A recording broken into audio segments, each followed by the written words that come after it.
Hey everybody, it's Romania Black, and we are on the Untamed, episode 34 and 35. So we're back to two-parters. I liked our short stint into three-parters, but I'm not gonna lie, it took a lot of scheduling to sit down for like 3 hours and watch and then edit those together. But that was all great. It was wonderful. They were really good episodes to watch in 3 parts. I'm glad that y'all convinced me to do that, because I think I would have been disappointed having to wait with those cliffhangers with 25 through 27, 28 through 30, and then 31 through 33. But we're back to two-parters. We're going to do each 2 episodes until we get to the very end, and then we'll round out the entire series with episodes 48 through 50 together, and then I've got 2 movies that I'm going to watch. So the novel reactions will still go on, I think, a week after we're done with the Untamed, but that's okay. And then we'll do like a big live stream at the end of it all to kind of talk about the Untamed as well as Modao Zushi as a whole. So God, that I just was planning stuff out today, and I'm like, that live stream is going to be crazy because we have so much to go over. So it's going to be crazy. It'll probably be around late April when we get to that point. So it seems so far off, but it really isn't. We're kind of getting into the home stretch because we're getting to E-City. We're getting to E-City, and then we're going to get back to we're in the present, and then we're going to cut back. The only thing in the Untamed, we really don't have anything left flashback-wise. We've really cut through everything. In the novel, it's a different story, but in this, it's all present time from here on in. So it's kind of exciting. But I wasn't planning on watching the Untamed today, but you can't see outside, but there's a snowstorm. I'm snowed in my house. I have no choice. I've been snowed in, and I was like, you know what sounds great? A big hot cup of tea and some Untamed. That sounds like a great way to combat the frigid blizzard that is raging outside my home. So here we are. But yeah, so I'm pretty excited, y'all. I'm excited to see when we last left poor Fairy. I'm so glad the dog they got for Fairy is adorable. It's perfect. So I'm really excited to see if we get into E-City in these 2 episodes, if we see Yang again, what ends up happening with that. I'm so ready to see Yang again. Last week in the novel, I got to the Villainous Friends extra with him and Yao, and that just made me want to see Yang again so much, because he's such a gremlin, like an evil, chaotic gremlin, but a chaotic gremlin nonetheless. So yeah, let's dive into these episodes and see if Wanji can protect Wushin from Fairy. Let's see if that works out, shall we? But we're going to start the Untamed episodes 34 and 35 here in 3, 2, 1, and let's go.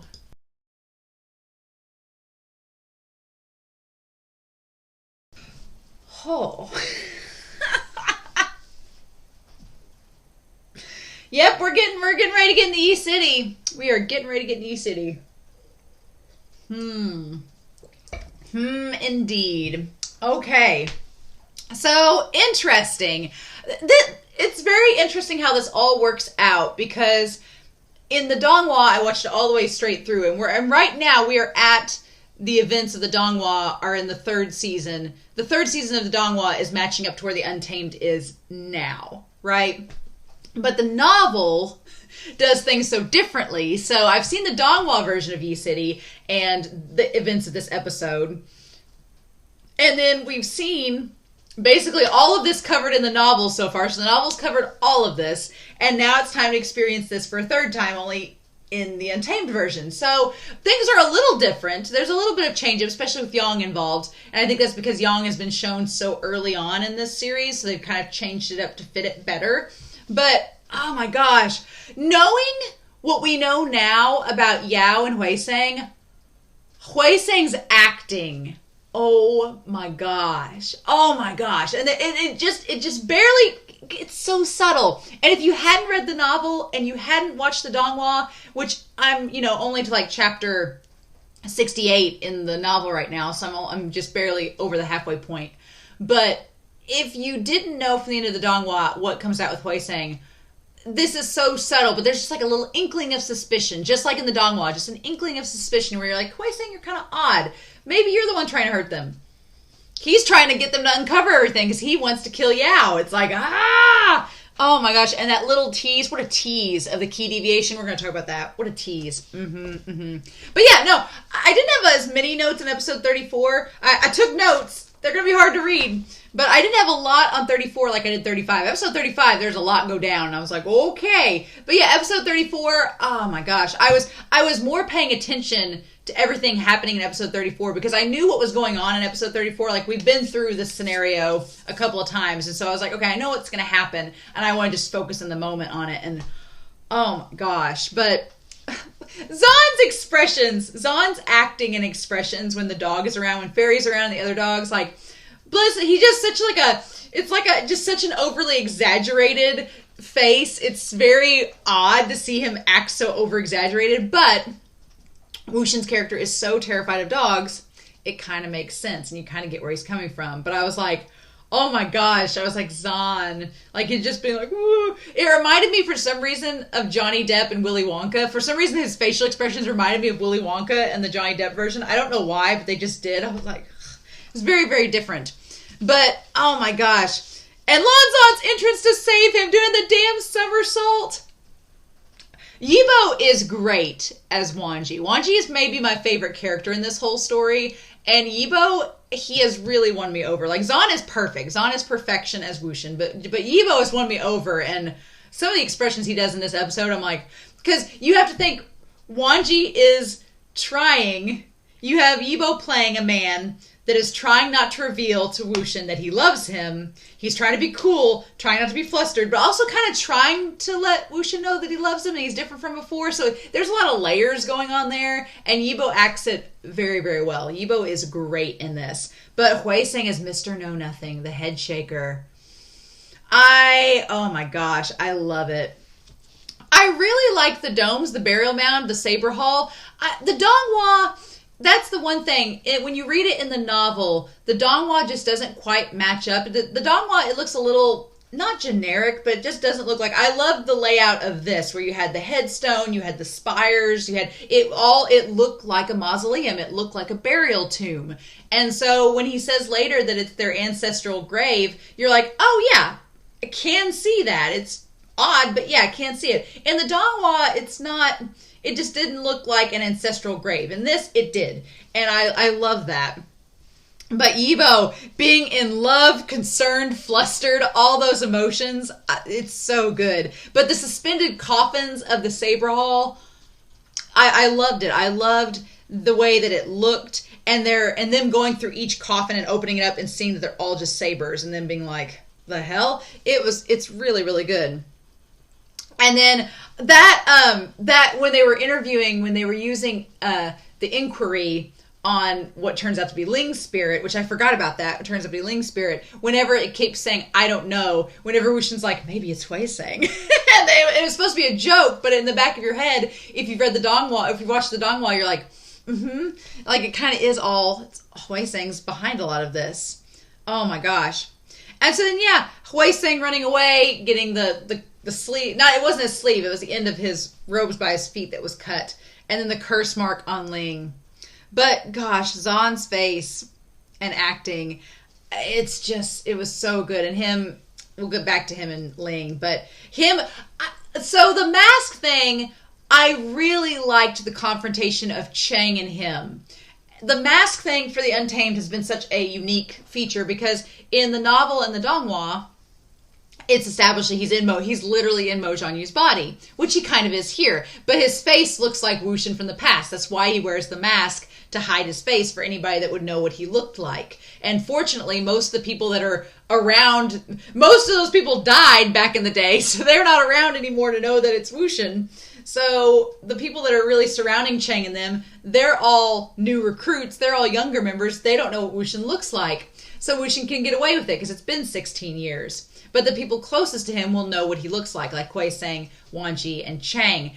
And I get why the Untamed use the mask because it would be weird to cast two different actors. It would just not work to do the flashbacks in the present time. So they use the mask as like a plot convenience to make it all make sense. But what I like is that they make it work so well in the reveal to Chang because you can tell Chang's like, take the mask off. And it's like the Beauty and the Beast moment where the Beast steps into the light and Chang's like, oh my God, it is you. It's like, And Chang's actor, he's so good. He's so good in this episode. Like just you can tell that Chang is happy that his brother is alive, but he's also simultaneously really pissed off that he's alive. He's like, you came back after all these years and think that there'll be no consequences? You just think you can just waltz in and it's fine?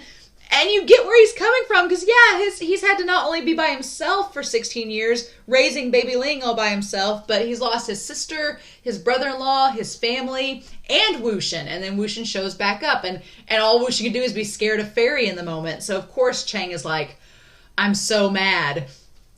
And yeah, just the conversation with him and WangXian is so good. Like, I couldn't write any notes down because I was like, no, I just wanted to sit there and watch them have this conversation. And WangXian's like, what do I say? He's like, and I love that WangXian's like, I died. I literally died. I died. Qing is burned alive. Ning, we'll talk about Ning in a second. He's like, I've already died once. He's like, what else do you want from me? He's like, I didn't ask to come back. I just was brought back against my will, you know. And then he brings up Ning and says, you know, I've been gone for 16 years, so Ning's been around, so what's all up with that? And for a second, Chang's like, wait. And you can tell Chang kind of thinks about it for a second, but then he just gets mad and pushes it off to the side for the time being. But yeah, it's such a good scene. And then, of course, Ling shows up, and I love the look between Ling and WangXian when he's like trying to like lure Chang away, and WangXian's like, look at you, nephew. Look at you learning a thing or two. And of course, Zidian would listen to Ling because it's whoever its owner designates to, and Chang is its owner, so of course it would listen to Ling. Of course it would. There's so much set up though, like the golden core reveal. This has me so excited for that. And Chang's actor has me so excited for that. I can't wait. I can't wait. But HUAISANG and Yao, we're going to talk about that. But yeah, then we cut to Ling taking WangXian back into the woods, and I like that Ling, he kind of reveals with Mo Jianyu, he's like, I don't know if you want to wear that mask all the time, because, you know, Mo Jianyu is kind of weird, and everybody associates that mask with him. So it's a nice callback that the mask is associated specifically with Mo Jianyu, which is going to be interesting when WangXian runs into Yao later on, and Yao knows that. It's going to be like, it's just setting all these little things up, and I like it. Setting up how important Mo Jianyu's mask is to hide WangXian's identity. Because, once Yao... And that opens up another can of worms, because Wangji was like, wear the mask around HUAISANG so he can't tell it's you, even though I'm pretty sure HUAISANG knows that it's WangXian by this point. I think he knows. And then he's going to have to wear it around, you know, Mo Jianyu or around Yao, so it's going to be interesting. And then we had the lines, thank you and sorry. And I do feel like in the Donghua, it had a little bit more impact, the whole thank you and sorry, because in the Donghua, we had just, you know, had that whole thing happen, and then WangXian's like, you know, has that moment. And here it's a couple episodes, but I felt like it had maybe a little bit more impact in the Donghua, and here it's very light, but you still get the impact of it. Like, Ling still is like, what the heck? But then right after that, WangXian's like, I'm sorry. And then that had more weight to it. I was like, okay, cool. And then, getting the curse mark off of him, I was like, how's he going to do it? And then he knocks him out and takes it away. I like that we start out episode 35 revealing that Chang says a lot of things to Ling, but he's never struck him, and it's all just talk. Like, Chang actually really does love his nephew, and it's just talk to make people leave Ling alone because they think that Chang is so stern. Which reveals with Chang that even though Chang acts angry all the time, he really, underneath it all, there's a layer of care. And so that should be a representation of WangXian, that even though Chang was super pissed off in the tea house with WangXian, he also was happy to see him, right? Because they made comment that he keeps the flute and everything. In the novel, I'm at the point where I think it was Yang was asking, like, why don't you just get the flute away from Chang? And Yao was like, I can't. He won't let me have it. And it's like, he has that attachment still to his brother, right? So WangXian transfers the curse, and he meets Wangji in the moonlight. I do love in the novel, in the Donghua, that Wangji's like, I've been gone for 3 hours, and this is what you do. and Yibo does manage that expression. He's like, I was gone for a couple of hours, and you've already like gotten a curse mark and hurt yourself. What the heck? Like, I can't leave you alone for any amount of time. And then offering to carry him. I love that in that scene alone, we have two reversals. WangXian makes the comment that he thought he'd always be by Chang's side and that Wangji would always be at odds with him. But now it's reversed. Wangji has always been by his side, and Chang is at odds seemingly with him. And then we had that callback to way back at the beginning of the series where WangXian's like, I'll carry you, Wangji, with your leg injury. And now Wanji offers to do the same. My heart. It was so sweet. I absolutely love that moment of him just carrying him. And the situation has switched. And Wuxian admits, and I like this has been established in all three versions, that Wuxian does have not the best memory. He does forget some things. He's a detective. He's really smart, but his memory's kind of spotty. It's like, and he's been dead for 16 years, so he doesn't exactly know everything that's been going down while he's been away. And so I like that he establishes that in the moment as well. And then we get to HUAISANG, give this man an Academy Award, like the acting. Oh God, the acting.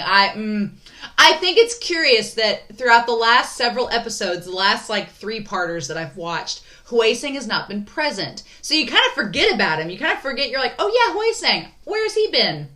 He's just absent, right? And I've not gotten to that part in the novel yet to compare, so I'll have to compare when I get to the novel part. But yeah, HUAISANG, he just shows back up, and part of me is like, he knows it's Wuxian, right? I think by the end of that meeting, in the inn, he knows that it's Wuxian in Mo Jianyu's body. I think he's figured it out by that point. But, oh my gosh, the fan. Using the fan and like the way that it fluttered and it was so distracting. He was just doing it to throw off Wuxian and Wanji. And finally Wuxian's like, give me that. Like, that was so good. Like, just the little things about those moments. And him HUAISANG trusting Wanji because Wanji, quote unquote, never lies. Right? So he can trust him. I love that. I absolutely love it. And then, yeah, the idea of Wuxian calling out the Ni family. Yeah, Wuxian calling out the Ni family. So I've talked about this in the novel and maybe in the Dongwon. Definitely in the novel we've talked about this. But the idea that the whole thing with the sabers, that HUAISANG shares his family secret with Wanji and Wuxian about the sabers and the spirits. And Wuxian's like, this sounds like a dirty trick. This sounds like something that Mingzhu got onto me about. Doesn't that make him a hypocrite? And HUAISANG's like, no, we're not hypocrites. No. No. The dirty tricks would be killing a living person and making them into a puppet. We're just using dead spirits and making them forever be tortured. Not the same thing. Not the same at all, right? But I love the idea that they just basically were like, we just need to trap spirits in the tomb so that the swords can just fight with them until the end of time and then they won't hurt anybody else. Nothing weird about that. Nothing weird about that at all. But I like that. I'm glad Wuxian calls him out on it, being like, wait a second. This sounds vaguely familiar to the thing that everyone told me was bad. But you're all doing it. You're a major clan. What's up? And then HUAISANG has to try to justify it. And then we have the whole thing about the grave robbers being stuck because they couldn't get out and they had to be there to be in the tomb with the blades. But then, yeah, HUAISANG let the rumors spread. He let it go like wildfire so that people would stay away, which makes sense. That I get why he would do that. But his acting, oh my gosh. I said this in the reaction, but I love that the voice actor for HUAISANG is also the actor. It's a rare case. That's something I wanted to bring up too. Someone commented a few weeks ago about this, and I'm recording ahead, so I'm just now getting around to talking about it. But I forget watching this show that it's dubbed. I forget that it's dubbed. I'm like, wait a minute. Because especially the last several episodes, it was specifically episodes 25 through 27 that someone was commenting about it. But I forget it's dubbed. And they were saying the ability of these actors to convey these emotions and the ability of the voice actor to perfectly line up the lips to them is insanity. Like, I'm at the point in the show where I think it's Ebo talking or I think it's Zahn talking. And it's not. And I'm like, it's so bizarre, but it's so well done. And I honestly, that was my biggest concern going into this show was when Wuxian on Patreon was talking about it being dubbed. I was like, because when I think of it being dubbed, when I think of live action being dubbed, I think of foreign films or foreign shows that have been brought over to the US that have been dubbed in English. And it's hard to dub a series from one language into the other. You can't have the same meaning. You can't translate it word for word. It will always sound odd. It's just, you can make some that sound good, but it's always going to be, you're going to know something's just a tinge off, right? I mean, there are some exceptions, but 80% of them you're like, something's off. And here, because it is the same language, I think that helps. I think that makes it easier and more seamless. But yeah, I was so worried about that going into this show. You can't tell. I'm at the point where I was like, oh yeah, HUAISANG's being dubbed by himself. it's the weirdest thing. But yeah, it has me so excited for scenes with him and Yao. When it all comes out, HUAISANG'S real character, I'm so ready. I'm so ready. I'm just like, this episode is maybe, episode 35, I was like, oh, when we get down to like the late 40s, right before 50. Because we're in the home stretch. We only have we have what, 15 episodes left? It's kind of crazy, right? I'm like, we're getting down to it. We're getting down to the nitty gritty. But I cannot wait. And so then, yeah, HUAISANG, here's the thing about, and I'm sure you all will comment down below about this, but HUAISANG nearly leaving without his fan. It seems like it was a hint that HUAISANG is an actor, right? It seemed like it was a hint to Wuxian that HUAISANG is an actor. Because in that moment when he's about to run out of the room scared, Wuxian's like, wait, don't you want your fan? And then we flash back to them at Gusu, and HUAISANG's like, oh, this is my treasure. It's my favorite fan. I can't live without it. It's so beautiful and wonderful and precious. I would never leave it. And he was about to. So in that moment, it almost seemed like Wuxian was like, wait a minute. You about left this priceless, precious fan, but you said it was priceless. Why'd you just run out without it?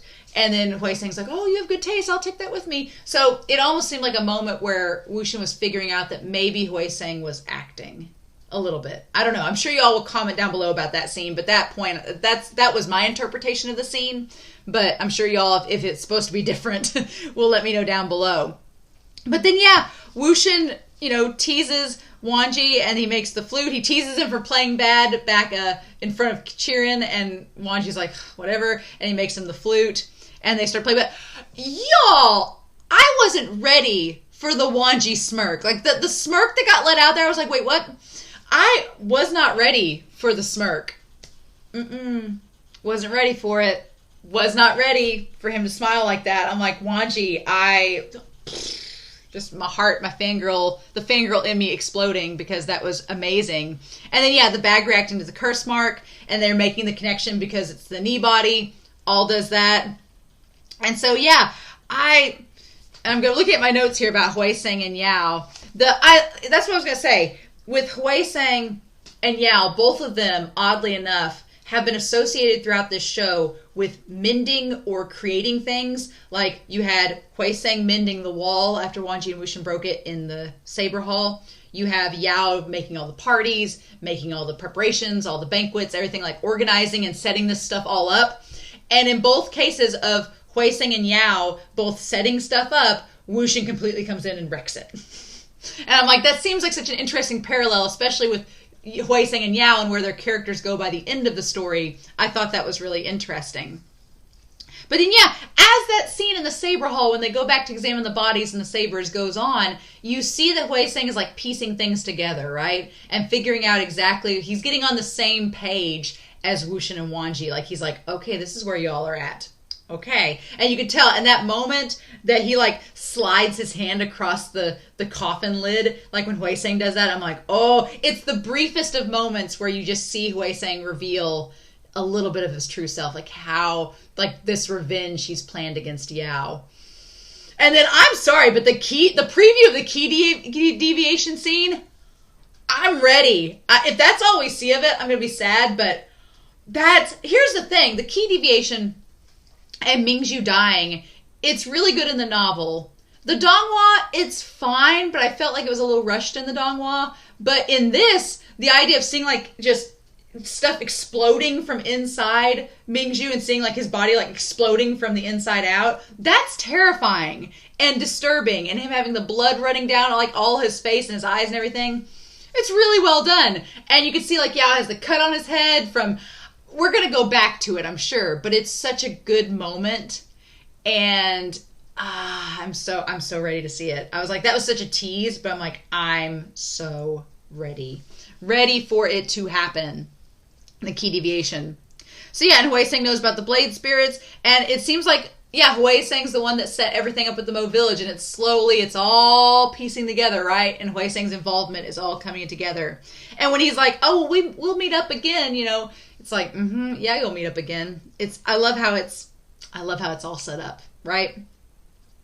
And so then we end the episode with Wuxian and Wanji walking through the streets heading towards the inn and saying that there are two distinct parties. We go back to season 3 of the Donghua, two distinct parties. We have the one party trying to hide everything the best they can from Wanji and Wuxian, and the other one wants to set it all out in a silver platter and be like, this is what they're hiding. Now do something about it. And it's Yao and HUAISANG. God, it's so good. It's so good. Connecting the dots, connecting everything back to HUAISANG. It's wonderful. But yeah, the end of this episode where they talk about Yang, that is a little bit different from the novel and the Donghua, just a little bit. And I get why they altered it, because they've set Yang up for working for Ruhan from the beginning, which I don't think the novel or Donghua had. So they had to alter it a little bit. So they're like, okay, well, at 16 years old, 16, Yang stopped working for Ruhan and went to work for the Jins. So boy looked pretty mature for his age at 16. And then that Daddy Jin spared him. He was like, well, we can't kill this one man without evidence. It's like, we killed Wuxian without, okay, you know. But it's interesting. And then Chang Ping withdrew his confession. And then it wasn't until after Yao took over that Yang was punished. I find that interesting that Yao punished Yang after he took over. After they killed Daddy Jin, that's when he punished Yang, which seems like he just sent him away.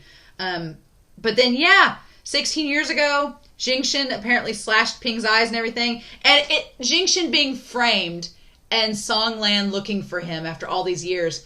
I wondered if the reason that Wanji took the shot at the end of the episode was because Wuxian was questioning about that. And it really hit home to Wanji that Jingxin being connected to Wuxian, them both being framed for something, and Songlan looking for Jingxin throughout, time while he's been away, comparing it to Wanji and him looking for Wuxian. So in that moment I was like, did Wanji just there was too much of a connection between Jingxin and Songlan, and that's why he took the shot? That's what, either way, regardless, it was a great scene. Like, just it mirrored when Wuxian took the shot for Wanji back at the banquet hall, and here Wanji's like, I don't want to think about Song and Jingxin and their tragic love story because I don't want it to be our tragic love story. We're going to be different. It's like, yeah, the comparison there. Him taking that shot, though. So, yeah. Yi City. Not Knee City. We just went to Knee City, basically. Yi City's next. Seeing Yang again. I'm very curious if they're going to keep to the novel and the Donghua Yi City. How they're going to handle Yi City. If they're going to keep to the novel in telling Jingxin and Yang's story, how they're going to do that. That's going to be interesting. Because I'm like, they obviously, for censorship reasons, are going to have to find a way to get around it. But I'm so curious to see how they handle all of that. Because the Yi City arc is really, really well done. I like it a lot. But I'm curious to know how they're going to handle it. I can see them doing it in like 2 or 3 episodes, just being like, here it is. That would get us in the 40s, and that would take us back in time to cover everything else. It's dawning on me how quickly we're getting towards the end. We're at episode 35, and we have like 15 episodes left. And I'm like, oh God, we're getting towards the end of the series. What? We have a lot to cover.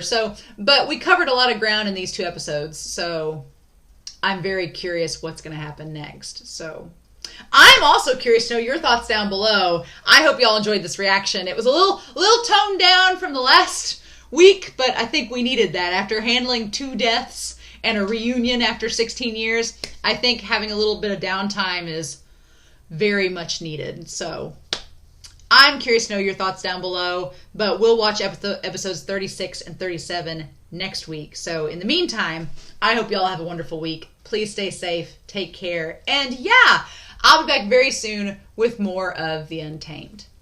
Bye.